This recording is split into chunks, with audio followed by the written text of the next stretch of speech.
So if you want to be Master Lee's student, you need to make a big sacrifice. No, I'm good. I'd rather go train with Master Ho. He seems like a reasonable guy. Hey, how's it going, everyone? Welcome back to another review of Alchemy of Souls. This was a great episode, but for some reason, and this is just my opinion, it felt like a filler episode. At the same time, it didn't. Now, here's the thing. They focus on Wook's training, which is part of the storyline. Romance, part of the storyline. But with the progression of the story, it didn't go as far as I thought it would, which makes me think that it was a filler episode. But, well, I guess maybe 20% filler and the rest part of the storyline.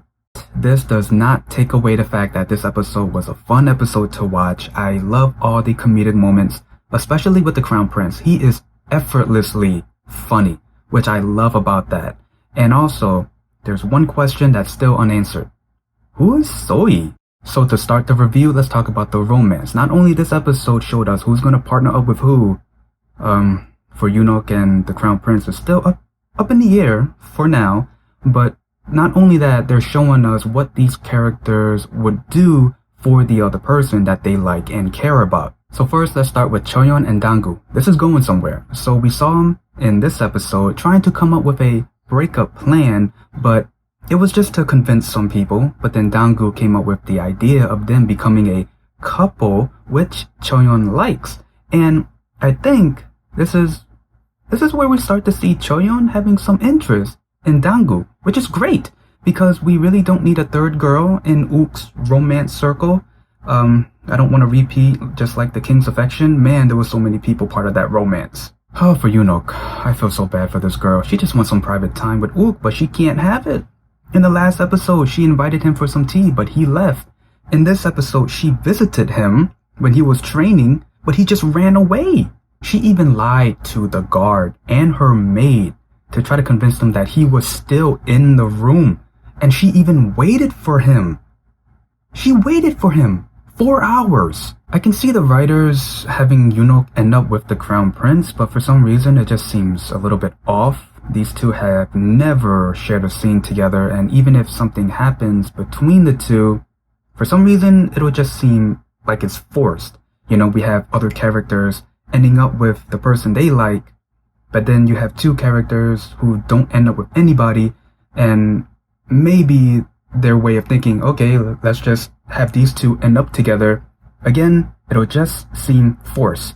For Yul, well, he got to spend time with MuDeok, but it's pretty obvious that MuDeok wanted to see Wook, and Wook wanted to see her as well. I mean, that was the main reason why he ran away. Now, when MuDeok heard that he ran away just to see her, she ran to him too. Here's the thing about the boat scene though. I love that these two actually got to see each other face to face, but that moment should have not been in the trailer because it's the anticipation of these two characters may or may not see each other, maybe not even towards the end of this episode, even though they did. It's just that anticipation would have made that scene even more impactful. So it seems Yul is not gonna end up alone because after he saves SoYi from those thugs, yeah, she likes him. Now speaking of SoYi, we don't know who she is. The only thing we know is that she's a thief, she's a liar, she was looking for MuDeok. Maybe she's a friend of MuDeok, we don't know. But we do know that towards the end, she got captured and she's gonna be used in Jinmu's plan. For what though?